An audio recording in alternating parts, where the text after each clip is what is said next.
Aloha. This is Emily Thoreau-Threat, host of the Grief and Happiness podcast.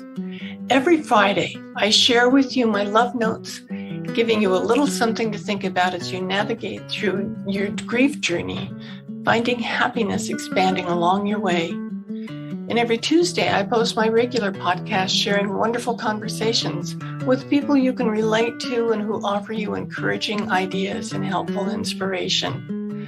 I'm so grateful you're joining me and look forward to hearing from you, your thoughts.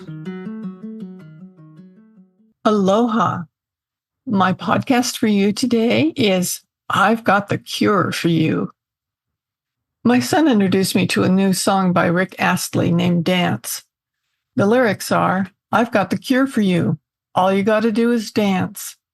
Listening to it reminded me of how good it feels to dance, and it gets my heart pumping and my energy up. I thought about one of my first dates with Ron.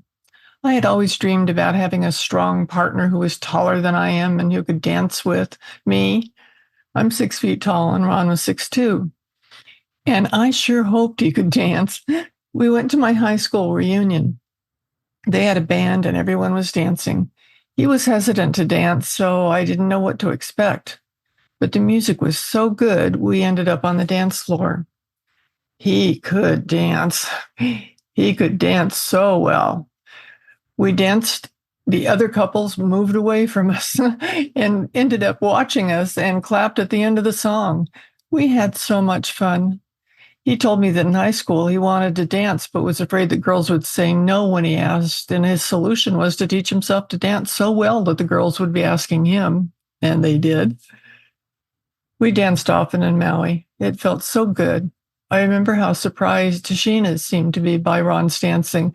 She said, he's got some moves. I can't help but smile when I think about dancing. My dream of a dance partner came true. Ron and I hadn't been together long when I had to have knee surgery for a complicated problem. He came over before dawn to pick me up to take me to the hospital. I had told him about how my friend Yvonne had told me that she wanted to be with someone who would dance in the kitchen with her. So we started dancing in the kitchen, sometimes when I was cooking.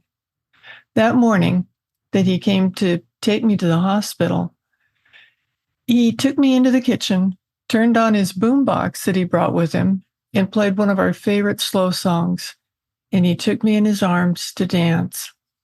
He wanted us to have a dance together because we weren't sure how long it would be before I could dance again.